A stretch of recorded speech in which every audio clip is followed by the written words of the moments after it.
Hello दोस्तों, कैसे हैं आप लोग। आई होप आपके जो क्वारंटीन डेज हैं वो सही जा रहे हैं, आप काफी बोर नहीं चल रहे। तो एक बहुत ही बेसिक कंसेप्ट जो है मेरे पे क्वेरीज आ रही थी, तो मैं उसके ऊपर कुछ डिस्कशन यहाँ पे करने आया हूँ। हम लोगों ने कुछ टाइम पहले एक वीडियो डाली थी जिसके अंदर मैंने ये डिस्कस किया था कि आप अपने एसेट्स को कैसे क्लासिफाई करते हैं, current assets and non current assets में। उस वीडियो को आपने बहुत प्यार दिया। उसी के रिगार्डिंग मैं यहाँ पे अपनी एक दूसरी वीडियो लेकर आ रहा हूँ। दोस्तों ने मेरे से पूछा कि सर ये जो एसेट्स हैं हमें पता कैसे चलता है कि नॉन करंट एसेट कौन से हैं, करंट एसेट कौन से हैं। वो आपने हमें बता दिया, लेकिन असल में ये जो non current asset current assets हैं ये दो टाइप्स हैं। क्या इनके अलावा भी कोई और टाइप्स होते हैं? तो आज की जो हमारी वीडियो का जो टॉपिक है वो टॉपिक है टाइप्स ऑफ एसेट्स। हम चर्चा करने जाएंगे कि एसेट्स होते क्या है।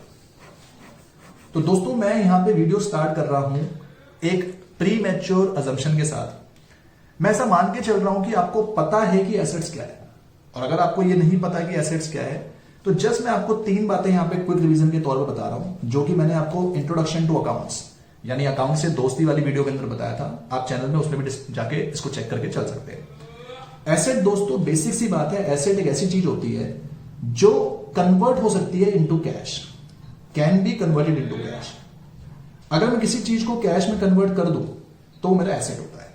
एग्जाम्पल, अपना फोन, अपनी बिल्डिंग, अपनी प्रॉपर्टी, अपनी बाइक, अपनी ज्वेलरी, अपनी इन्वेस्टमेंट्स, अपनी मशीनरी, अपना इक्विपमेंट, जितनी भी चीजें मैं इनको बेच के पैसे में कन्वर्ट कर सकता हूं, तो ये मेरे एसेट्स होते हैं। ओके, इसके अलावा brings cash in future. Asset वो चीज होती है जो फ्यूचर में पैसा लाएगा। भाई या तो कैश में कन्वर्ट हो जाए या फिर फ्यूचर में पैसा लाके दे। अगर मैं इसका एग्जांपल आपको बताऊं तो जैसे आपके डेटर्स होते हैं। डेटर वो आदमी होता है जिसको आपने उधार दिया। तो अगर आपने किसी डेटर को उधार दिया है तो फ्यूचर में उससे आपको पैसा मिलेगा, यानी वो भी आपके क्या है, एसेट्स है। इसके अलावा कैश ऑलरेडी, अगर कोई चीज पहले से ही कैश की फॉर्म में है तो वो भी एसेट है। यानी पहले से कैश हो या कैश में कन्वर्ट हो सके या फ्यूचर में पैसा ला सके, तो वो आइटम आपके क्या बन जाते हैं, एसेट्स। बढ़ते हैं आगे, ये समझते हैं कि एसेट कितने टाइप के होते हैं। तो एसेट के जो मेनली दो टाइप्स हैं वो ये हैं, एक आपका है करंट एसेट्स और एक आपका है नॉन करंट एसेट्स। ये आपके एसेट्स के दो मेन टाइप्स हैं। करना क्या होगा, इसको इलेबोरेट कैसे करना है, तो जस्ट सिंपल भाषा के अंदर मैं आपको इसको समझाऊंगा।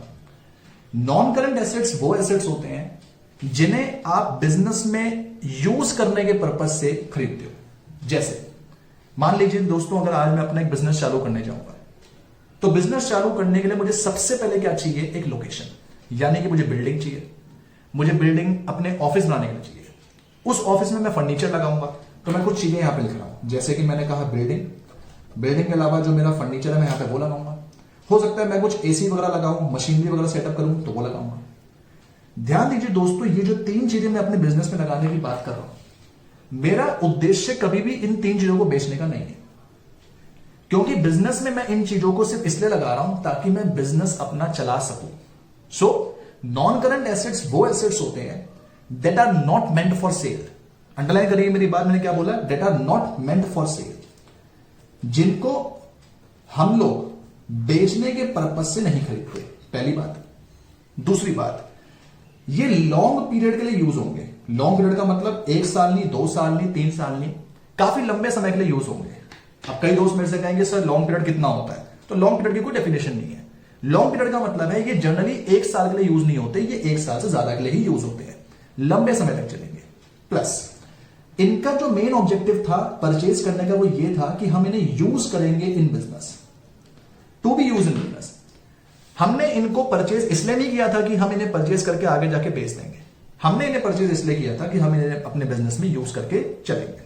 सो basically non current assets are those assets which are not meant for sale, जिन्हें आपने बेचने के पर्पज से नहीं लिया, जो लॉन्ग पीरियड के लिए यूज होंगे और साथ में इनको बिजनेस में यूज करते हुए चलेंगे। ओके, ये मेरे नॉन करंट एसेट्स होते हैं। कुछ एग्जांपल्स आपको बताऊं तो वो हो गए building, furniture, machinery etcetera. Current assets क्या होते हैं? करंट एसेट्स वो होते हैं that are purchased so that they can be converted into cash with in a year. Current assets mainly वो एसेट्स होते हैं जिन्हें आप परचेज या जनरेट इसलिए करते हो कि आप आने वाले 1 साल के अंदर उनको कैश में कन्वर्ट कर सको। दोबारा से, अगर मैं आने वाले 1 साल के अंदर किसी भी एसेट को कैश में कन्वर्ट करने के लिए बना रहा हूं तो वो एसेट मेरा क्या एसेट होता है? Current asset. एग्जांपल्स को हम यहां डिस्कस करेंगे, जिसमें एग्जांपल सबसे पहले अपने पास यहां पे आता है स्टॉक। स्टॉक और गुड्स हमने पहले भी डिस्कस किया था, ये दुकान का ट्रेडिंग आइटम होता है। तो आप अपनी दुकान का जो माल है वो इसलिए खरीदते हो ताकि आप उसे आने वाले 1 साल के अंदर बल्कि जल्द से जल्द बेच के पैसा कमा सको। सो हर वो आइटम जो आप अपना खरीदते हो जिससे आप जल्द से जल्द बेच के पैसा कमा सकते हो, वो आइटम आपके क्या बन जाते हैं? यहाँ पे स्टॉक। इसके अलावा जो पहले से कैश है, जैसे कैश हो गया, बैंक बैलेंस हो गया, आपके डेटर्स हो गए, आपके बिल रिसीवेबल हो गए, ये सब वो एसेट्स हैं जिनकी बिजनेस के अंदर जो यूज होगा वो 1 साल के अंदर तक ही होगा। अब आप देख के चलिए, जो आपके डेटर्स होते हैं, डेटर से भी पैसा आपको जनरली 1 साल के अंदर मिल जाएगा, क्योंकि ये सारे एसेट्स की जो मैच्योरिटी पीरियड है वो 1 साल के अंदर का है, इसलिए हमने इनको नाम दिया हुआ है करंट एसेट्स। दूसरी बात, ये जो एसेट्स हैं इनका मैच्योरिटी पीरियड जनरली 1 साल के बाद होता है, क्योंकि कोई भी इंसान इनको खरीदने के बाद 1 साल के अंदर नहीं बेचेगा। तो हालांकि ये भी कैश में कन्वर्ट होते हैं, पर ये 1 साल के बाद होते हैं। ये कैश में कन्वर्ट होते हैं लेकिन 1 साल से पहले होते हैं। इनको परचेज किया गया था किस लिए? ताकि हम यूज करेंगे बिजनेस में। इनको परचेज किया गया था ताकि हम बिजनेस में 1 साल के अंदर कुछ कैश जनरेट करके चल सके। So they are meant for sale but they are not meant for sale. They are converted into cash within 1 year. They are converted into cash after 1 year. So assets की ये 2 broad category हैं जिन्हें हम लोग यहाँ पे जो है आगे फर्दर क्लासिफाई करेंगे अपने कुछ और एसेट्स में। तो पहले आपको ये समझना है कि करंट एसेट क्या है, नॉन करंट एसेट क्या है। बिजनेस के अंदर current asset, non current asset को क्लासिफाई कैसे करते हैं, उसके लिए मैंने पहले ही एक वीडियो बना दी है जो कि मैंने वहां पे जो डिस्कस करी हुई है। ये हमारे current assets and non current assets होंगे। इसके अलावा हमने ये चीज पहले से डिस्कस कर ली है कि आप इनको क्लासिफाई कैसे करेंगे, तो आप चैनल पे जाके वो वाली वीडियो भी देख के चल सकते हैं, ठीक है। अब हम इन्हें फर्दर क्लासिफाई करेंगे कि ये एसेट्स कैसे होते हैं और कैसे हमारे पास आगे अलग अलग ब्रांचेस में डिवाइड होते हैं। तो दोस्तों, जब हम बात करंट एसेट्स की करते हैं, करंट एसेट्स का हम काम यहीं एंड कर देते हैं। इसमें कुछ ज्यादा करंट एसेट्स में और चीजें नहीं आती, बट स्टिल आप 12th में जाके करंट एसेट्स की कुछ और चीजें जो है वो समझते हुए चलेंगे, ठीक है। तो मैं उसी को यहां पे जो हल्का सा आपको जो है वो एक आइडिया दे रहा हूं। जैसे जब आगे बढ़ेंगे करंट एसेट्स की कुछ ब्रांचेस बन जाती है, तो वो ब्रांचेस आपकी ये है, जिसमें सबसे पहले आपकी आती है करंट इन्वेस्टमेंट्स। करंट इन्वेस्टमेंट्स का मतलब होता है वो इन्वेस्टमेंट्स जिन्हें आप कैश में कन्वर्ट कर सकते हो विद इन अ ईयर। और यहां पे ज्यादातर इन्वेस्टमेंट्स वो आती है जो 90 डेज के अंदर ही कैश में कन्वर्ट हो जाए, मतलब जिन्हें आप 3 महीने के अंदर ही कैश में कन्वर्ट करते हो। अब आप 3 महीने में करो, 6 महीने में करो, 9 महीने में करो या 1 साल के अंदर करो, कहलाएगी वो करंट इन्वेस्टमेंट ही, क्योंकि वो 1 साल के अंदर कैश में कन्वर्ट हो जाएगा, इसलिए वो आपके करंट एसेट्स में काउंट होता है। इसके अलावा दूसरी चीज हमारे पास आती है इन्वेंट्रीज। इन्वेंट्रीज में हम मेनली लेके चलते हैं दुकान का सामान। तो दुकान का सामान मतलब गुड्स, स्टॉक, जिन्हें आप फिनिश गुड्स भी कह सकते हो। फिनिश गुड्स के अलावा एक टर्म आपको और बता देते हैं WIP। WIP का मतलब होता है ऐसा सामान जो अभी पूरा नहीं बना है, कुछ हद तक बना है, जिसे हम कहते हैं वर्क इन प्रोग्रेस। जैसे मान लीजिए कि आपका कोई आइटम ऐसा है जो प्रोडक्शन प्रोसेस में चला तो गया लेकिन अभी तक पूरा नहीं बना, तो वो आपका वर्क इन प्रोग्रेस जो है वो कहलाता है। इसके अलावा ट्रेड रिसीवेबल्स। ट्रेड रिसीवेबल का मतलब है वो एसेट्स, करंट एसेट्स जो आपको 1 साल के अंदर पैसा लाके देंगे, जिसके अंदर 2 चीजें आती हैं, एक DR और एक डेटर्स। ओके। इसके अलावा हमारे पास आते हैं cash and cash equivalents. Cash and cash equivalents के अंदर हम लोग जो डिस्कस करते हैं वो डिस्कस करते हैं कैश और उससे संबंधी आइटम। तो कैश हो गया, बैंक बैलेंस हो गया, चेक्स इन हैंड। कभी कभार हमारे पास चेक्स आते हैं, तो जो चेक्स इन हैंड है वो भी कैश इक्विवेलेंट होता है, क्योंकि उससे आपको पैसा मिलेगा। Similarly drafts in hand, short term deposits, ये सब चीजें आपकी जो है कैश और उससे मिलते जुलते आइटम है, तो ये भी आपके करंट एसेट्स में काउंट होते हैं। इसके अलावा जो लास्ट अपने पास दोस्तों करंट एसेट्स की ब्रांच होती है वो होती है other current assets. Other current assets का मतलब है जो बचे कुछ करंट एसेट्स हैं, जैसे कि मैंने आपको पिछले लेक्चर्स के अंदर भी बताया था। आप इसमें एग्जांपल ले सकते हैं अपना प्रीपेड एक्सपेंसेस। कि ये भी अपने एक तरह के करंट एसेट होते हैं, या फिर आप एग्जांपल ले सकते हैं अक्रूड इनकम। ये दो एग्जांपल हमारे पास यहां पे हम डिस्कस करके चल सकते हैं। जो प्रीपेड एक्सपेंसेस हैं वो हमारे करंट एसेट इसलिए है क्योंकि जो खर्चा आपने एडवांस में पे कर दिया, बदले में आपको उसके लिए कुछ सर्विसेज मिलेंगी। सर्विसेज ना मिले तो कई बार ऐसा होता है कि आपको आपका पैसा ही रिफंड होके मिल जाए, तो वो 1 साल के अंदर ही उसका काम चलता है, इसलिए हम इन्हें अदर करंट एसेट्स में डालते हैं। और अक्रूड इनकम का मतलब होता है वो इनकम जो आपने अर्न कर ली है बट अभी तक आपको मिली नहीं है। तो कोई इनकम अगर आपने अर्न कर ली है लेकिन अभी तक आपको मिली नहीं है, तो वो भी आपके किस में काउंट होंगे, आपके इसी के अंदर, जैसे हम कह के चलते हैं अपने अदर करंट एसेट्स। तो करंट एसेट्स की जो मेनली ब्रांचेस हैं वो आपकी ये है। इसके अलावा दूसरे अपने हैं नॉन करंट एसेट्स। तो नॉन करंट एसेट्स के अंदर हम लोग जो इनको डिवाइड करेंगे वो हम लोग डिवाइड करेंगे इस तरह से। इनकी मैं 3 ब्रांचेस बना रहा हूं, जिसमें मैं पहले लेके चल रहा हूं अपने टेंजिबल एसेट्स। एक हम लेके चलेंगे यहां पे इंटेंजिबल एसेट्स, और एक हम यहां पे लेके चलेंगे अपने नॉमिनल एसेट्स। नॉमिनल एसेट्स को हम अपने फिक्टिशियस एसेट्स भी बोल सकते हैं। तो इनके बारे में कुछ चर्चा करते हैं, फिर इनको हम लोग डिस्कस करेंगे। दोस्तों, जो टेंजिबल एसेट्स हैं वो बिल्कुल नॉर्मल वो एसेट्स होते हैं जिनकी कोई फिजिकल एग्जिस्टेंस होती है। कहने का मतलब, अगर मैं बात करूं बिल्डिंग, मशीनरी, इक्विपमेंट, ये सब, तो इनको आप देख सकते हो, इनको टच कर सकते हो, इनकी कोई फिजिकल एग्जिस्टेंस है। दैट मीन्स ये एसेट्स मेरे किस में काउंट होते हैं, टेंजिबल एसेट्स में। यानी हर वो नॉन करंट एसेट जिसकी कोई फिजिकल एग्जिस्टेंस होती है। फिजिकल एग्जिस्टेंस से मेरा मतलब है जिन्हें आप देख सकते हो, छू सकते हो, तो वो आपके क्या कहलाते हैं, टेंजिबल एसेट्स। एग्जाम्पल के तौर पर अगर हम लोग यहां पे लिखें तो आप लिख सकते हैं जैसे building, machinery, equipments, etcetera. Okay.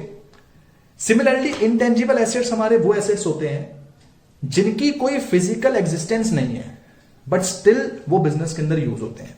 जैसे पहली बात यहां पे नो फिजिकल एग्जिस्टेंस, इनकी कोई फिजिकल एग्जिस्टेंस नहीं है बट स्टिल ये बिजनेस में यूज होते हैं। अगर मैं आपको इसके एग्जांपल बताऊं तो सबसे पहला एग्जांपल है गुडविल। गुडविल का क्या काम होता है दोस्तों? गुडविल एक ऐसा एसेट है जो आपको ज्यादा प्रॉफिट्स कमाने में मदद करता है। अब आप सिंपल सी बात देखो, बॉबी टिक्की वाले की जो टिक्की है और एक नॉर्मल ठेले वाले की जो टिक्की है, दोनों के दाम में फर्क होता है। बॉबी टिक्की वाले की टिक्की थोड़ी सी ज्यादा महंगी होती है, रीजन क्योंकि उसकी गुडविल है। सिमिलरली मैकडॉनल्ड्स हो गया, डोमिनोज हो गया, इन जगहों पे जाके जो वेल स्टेब्लिश्ड ब्रांड्स हैं, जब आप वहां पे जाके कोई आइटम कंज्यूम करते हो तो वो आपसे एक्स्ट्रा पैसा चार्ज करते हैं। जो वो एक्स्ट्रा पैसा चार्ज कर रहे हैं अपने कॉम्पिटिटर से ज्यादा, वो क्यों चार्ज कर रहे हैं? क्योंकि उनकी मार्केट के अंदर गुडविल स्टैब्लिश्ड है। तो गुडविल भी एक एसेट है जिसे हम अपने बिजनेस में यूज करते हैं, इसलिए वो नॉन करंट एसेट हो गया, पर इसकी कोई फिजिकल एग्जिस्टेंस नहीं होती, इसीलिए हम इन्हें किस में काउंट करते हैं, अपने इंटेंजिबल एसेट्स में। ठीक है। गुडविल के अलावा हम लोग एग्जांपल ले सकते हैं अपने पेटेंट्स। पेटेंट्स दोस्तों होते हैं जो आप अपने इन्वेंशन को प्रोटेक्ट करने के लिए छपवाते हो। जैसे एग्जांपल बताता हूं, अब स्टीव जॉब्स ने ये जो आईफोन बनाया, तो स्टीव जॉब्स के पास इसके पेटेंट्स होंगे। कल को कोई भी उठ के ये नहीं कह सकता कि ये एप्पल का जो आईफोन वगैरह है अपने पास, ये हमने बनाया था, बिकॉज उसके नाम पे जो पेटेंट्स है उन्होंने छपवा रखे हैं स्टीव जॉब्स। यानी आपकी अपनी खुद की इन्वेंशन को कोई और अपना ना बताए तो उसके लिए आप क्या छपवाते हो, पेटेंट्स। और क्योंकि जो पेटेंट्स हैं उनकी भी कोई फिजिकल एग्जिस्टेंस नहीं है, देयरफॉर हम उनको भी काउंट करते हैं अपने इंटेंजिबल एसेट्स में। इसके अलावा ट्रेडमार्क्स। ट्रेडमार्क आप सब बखूबी जानते हैं, जैसे कुरकुरे, लेस, पेप्सी, इन सबका ट्रेडमार्क जो अपने पास है वो है। ठीक है। कभी कभार तो आपने ये भी देखा होगा कि कई कई ट्रेडमार्क्स के पीछे ऐसे शॉर्ट फॉर्म में टीएम लिखा होता है। तो टीएम का मतलब होता है कि ये रजिस्टर्ड ट्रेडमार्क्स हैं। रजिस्टर्ड मतलब कि आप इन्हें कॉपी नहीं कर सकते।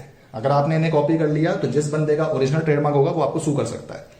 बिकॉज ट्रेडमार्क्स भी हम अपने बिजनेस में यूज करते हैं फॉर अर्निंग मनी, एंड ये लॉन्ग टर्म तक यूज होते हैं, तो ये भी अपने नॉन करंट एसेट्स हैं, एंड इनकी कोई फिजिकल एग्जिस्टेंस नहीं है, देयरफॉर ये भी हमारे इंटेंजिबल एसेट्स में काउंट होंगे। Similarly copyrights, mining rights.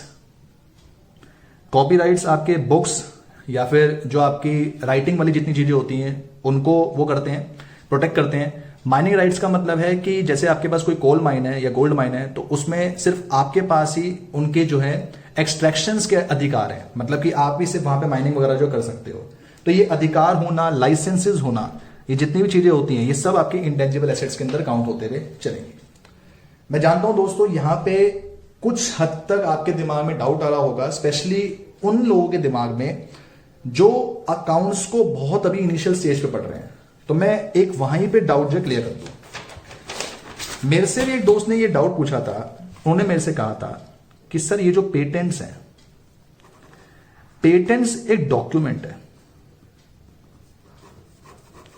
और डॉक्यूमेंट को आप देख सकते हो, टच कर सकते हो, तो इन्हें तो टेंजिबल एसेट्स में होना चाहिए था। तो मैं आपसे एक काउंटर क्वेश्चन करूंगा, फिर अपना जवाब दूंगा। दोस्तों आपकी जो बिल्डिंग है, डॉक्यूमेंट तो इनके भी होते हैं ना, होते नहीं होते? मैंने आपसे कभी यह नहीं कहा था कि आप डॉक्यूमेंट के आधार पे जो है इनको वो करोगे, क्लासिफाई करोगे कि टेंजिबल इंटेंजिबल। मैंने आपसे यह कहा था कि जो एसेट है उसकी फिजिकल एग्जिस्टेंस है या नहीं है, उसके बेस पे आधार जो है ये होगा। बिल्डिंग की खुद की फिजिकल एग्जिस्टेंस है, देयरफॉर ये टेंजिबल है। पेटेंट की खुद की कोई फिजिकल एग्जिस्टेंस नहीं है, देयरफॉर ये इनटेंजिबल है। ये बात आपने ध्यान रखनी है दोस्तों। आपका कोई एसेट होगा तो उस एसेट्स के कागज पत्री तो आपके पास हमेशा होंगे ही होंगे। कागज पत्री तो आप छू के देख के अपना परख ही सकते हो। तो उस आधार पे हमें निर्णय नहीं लेना। हमें निर्णय इस बात पे लेना है कि वो जो पर्टिकुलर एसेट है, क्या वो हम देख सकते हैं, छू सकते हैं, परख सकते हैं या नहीं, उसके बेस पे हमें ये आधार जो है वो लेके चलना पड़ेगा। ठीक है, आई होप आपको मेरी बात समझ में आई होगी।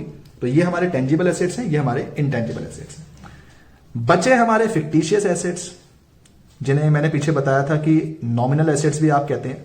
तो ये क्या चीज है दोस्तों? ये वो एसेट्स हैं जिन्हें आप कैश में कन्वर्ट कर ही नहीं सकते। मैं दोबारा बोलूंगा, ये वो एसेट्स हैं जिन्हें आप कैश में कन्वर्ट कर ही नहीं सकते। इसका मतलब कि ये हमारे कुछ पास्ट ईयर के लॉसेज होते हैं। ये पास्ट ईयर के इकट्ठे हुए हुए लॉसेज हैं, एक्यूमुलेटेड लॉसेज होते हैं, जिन्हें आप अपने प्रॉफिट एंड लॉस अकाउंट में हर साल डेबिट करते हो ताकि वो आपके राइट ऑफ हो जाए। अब जो बच्चे इनिशियल स्टेज में उनको समझ में नहीं आएगा कि मैंने क्या बोला, तो मैं बिल्कुल बेसिक सी बात बताता हूं दोस्तों। फिक्टिशियस एसेट्स वो एसेट्स हैं जिनको एसेट्स कहने पर ही संदेह है, जिनके एसेट्स कहने पे ही हमें डाउट है। ये वो एसेट्स होते हैं, दो तीन बातें ध्यान रखनी है, can not be converted into cash, जिन्हें आप कैश में कन्वर्ट नहीं कर सकते। दूसरी बात, they are debited to PNL account to write off. इन्हें हम हर साल राइट ऑफ करते हैं ताकि हम इन्हें डेबिट कर दें पीएनएल अकाउंट में। और साथ ही साथ में अगर मैं इसके एग्जांपल बताऊं तो जैसे आपके हो गए एक्यूमुलेटेड लॉसेस। एक्यूमुलेटेड लॉसेस का मतलब होता है इकट्ठे हुए हुए लॉसेस, वो आपका इसका एग्जांपल होकर चल सकता है। जो इनिशियल स्टेजेस पे है, मैं आपसे रिक्वेस्ट करूंगा कि अभी के लिए आप खाली इसी चीज को जो है वो अपने ध्यान रखें कि वो एसेट्स होते हैं जिन्हें आप कैश में कन्वर्ट नहीं कर सकते। ठीक है, इन्हें मेनली एसेट सिर्फ इसलिए कहा जाता है जस्ट बिकॉज इनका डेबिट बैलेंस है, दैट्स इट। इसके अलावा जो ये दो पॉइंट है अभी आपको समझ में नहीं आएंगे। बाकी जो बच्चे बखूबी जानते हैं कि मैं इस बारे में बात कर रहा हूं वो इसको आराम से समझ के चल सकते हैं। ठीक है, लेकिन जो इनिशियल स्टेज में सिर्फ ध्यान रखना कि ये वो एसेट्स हैं जो कैश में कन्वर्ट होके नहीं चल सकते। नेक्स्ट, हमने जो अपनी एसेट्स की बात करी, हमने ये डिस्कस करा कि करंट एसेट क्या है, नॉन करंट एसेट क्या है, प्लस हमने ये भी डिस्कस कर लिया कि करंट और नॉन करंट क्लासिफाई कैसे करना है। तो उसकी मैंने एक सेपरेट वीडियो भी बना रखी है, आप वो भी जाके जरूर देखिएगा। इसके अलावा मैंने आपको यह भी बता दिया कि करंट एसेट के क्या टाइप्स है, नॉन करंट एसेट के क्या टाइप्स हैं। पर इन सबके साथ हमारे कुछ एसेट ऐसे भी होते हैं जिन्हें हम बोलते हैं वेस्टिंग एसेट्स, जिन्हें हम कहते हैं वेस्टिंग एसेट्स। दोस्तों वेस्टिंग एसेट्स वो एसेट्स होते हैं जो समय के साथ साथ खत्म होते जाते हैं और जिनको आप दोबारा से अपग्रेड नहीं कर सकते, जिनको आप दोबारा से उनकी क्वालिटी को बिल्डअप नहीं कर सकते। मैं वेस्टिंग एसेट्स के अंदर अगर साफ शब्दों में कहूं तो मैं यहां पे बात कर रहा हूं नेचुरल रिसोर्सेज की। समझेंगे नेचुरल रिसोर्सेज से मैं किस तरह से बात कर रहा हूं। सोचिए दोस्तों, आपके पास एक कोल माइन है, आपके पास गोल्ड माइन है, जितनी भी ये खदानें होती हैं, माइंस, या जितने आपके पास मिनरल और वगैरह के जो ये वो होते हैं, फील्ड होते हैं, ऑयल फील्ड्स वगैरह जितने होते हैं, इनमें जितनी ज्यादा एक्सट्रैक्शन होगी ये उतनी ज्यादा खत्म होती जाएंगी। अब सोचिए coal mine, gold mine, diamonds वगैरह आप यहां से एक्सट्रैक्ट कर रहे हैं, तो जितने ज्यादा आप यहां से एक्सट्रैक्शन करते चलेंगे उतनी इनकी वैल्यू डिग्रेड होती चलेगी और आप किसी भी हालत में इनकी वैल्यू को अपग्रेड नहीं कर सकते। तो कुल मिला के ये भी हमारे एक तरह के एसेट्स होते हैं, पर इन एसेट्स को जनरली हम क्या नाम देते हैं, वेस्टिंग एसेट्स। ठीक है, तो फंडामेंटल्स के पर्सपेक्टिव से बताऊं तो आपको यह ध्यान रखना है कि अकाउंट्स में non current asset, current asset use होते हैं। वेस्टिंग एसेट्स को हम लोग ज्यादा यहां पे ध्यान देते हुए नहीं चलते, जस्ट क्योंकि हम लोग डिस्कस कर रहे हैं तो आपको बस पता होना चाहिए कि ये क्या चीज है। इसके अलावा एक एसेट आपका दोस्तों और होता है कॉन्टिंजेंट एसेट्स। कॉन्टिंजेंट एसेट्स क्या चीज है? ये वो एसेट है जो कि डिपेंड करता है फ्यूचर के ऊपर कि हमें पैसा लाके देगा या नहीं लाके देगा। सिंपल शब्दों में आपको इसका एग्जांपल बताऊंगा। दोस्तों, आपने किसी बंदे के ऊपर कोर्ट केस कराया, ध्यान देना, कोर्ट केस का जो रिजल्ट है वो फ्यूचर में आएगा। रिजल्ट आपके फेवर में आया तो आपके पास पैसा आएगा, पैसा आएगा। रिजल्ट आपके अगेंस्ट में आया तो पैसा नहीं आएगा। मतलब मैं सिंपल सी बात कह रहा हूं कि आपने किसी इंश्योरेंस कंपनी के ऊपर केस कर दिया, लेट्स से एग्जांपल के तौर पे, आपने उनसे ये कहा कि सर हमारा ये सब बर्बाद हुआ था, आपने क्लेम देना चाहिए था पर आपने नहीं दिया। तो दोस्तों मैं कह रहा हूं कि ये चीज एक फ्यूचर आउटकम पे डिपेंडेंट है। केस आपके फेवर में आया तो पैसा मिल जाएगा, केस आपके फेवर में नहीं आया तो पैसा नहीं मिलेगा। इसका मतलब हर वो आइटम जो किसी फ्यूचर पे डिपेंडेंट होता है, जिसका तय होना फ्यूचर पे डिपेंडेंट है कि वो एसेट है या नहीं, उन एसेट्स को हम नाम देते हैं कौन से एसेट? Contingent assets. ठीक है, तो कॉन्टिंजेंट एसेट्स हमारे वो एसेट्स हैं दैट डिपेंड्स अपॉन हैपनिंग और non happening of a certain future event, जो कि इस बात पर डिपेंड करता है कि वो फ्यूचर इवेंट होगा या नहीं होगा। होगा तो एसेट बन जाएगा, नहीं होगा तो एसेट नहीं बनेगा। लेकिन तब तक के लिए हम इनको क्या बोलते हुए चलते हैं? अपने कॉन्टिंजेंट एसेट्स। ठीक है, उम्मीद करता हूं दोस्तों वीडियो से आपको फायदा हुआ होगा। अगर आपको फायदा हुआ है प्लीज वीडियो को लाइक करिए, शेयर करिए और आगे अपने दोस्तों तक पहुंचाइए। मेरे पे बहुत टाइम से इस वीडियो के लिए जो क्वेरी आ रही थी कि सर आपने एक वीडियो जो है वो बनानी चाहिए जिसमें आप अपने एसेट्स को जो डिस्कस करते हुए चलेंगे, इसलिए हम लोगों ने इसको जो है वो करा। नेक्स्ट वीडियो के अंदर मैं आपके सामने लेकर आऊंगा कि हमारी कितनी तरह की लाइबिलिटीज होती हैं। ठीक है, लेकिन एक आपसे पहले से उस पर एडवाइस है कि आप लाइबिलिटीज को तब समझ पाएंगे जब आपने एसेट्स को अच्छी तरह से डिस्कस कर लिया। बिकॉज जिस तरह से आपके एसेट्स हैं सेम उसी तरह से आपकी लाइबिलिटीज हैं। अगर आपको ये समझ में आ जाता है तो वो भी आपको इजीली समझ में आ जाएगा। मिलते हैं दोस्तों अपने नेक्स्ट वीडियो के अंदर। Till then take care, bye bye.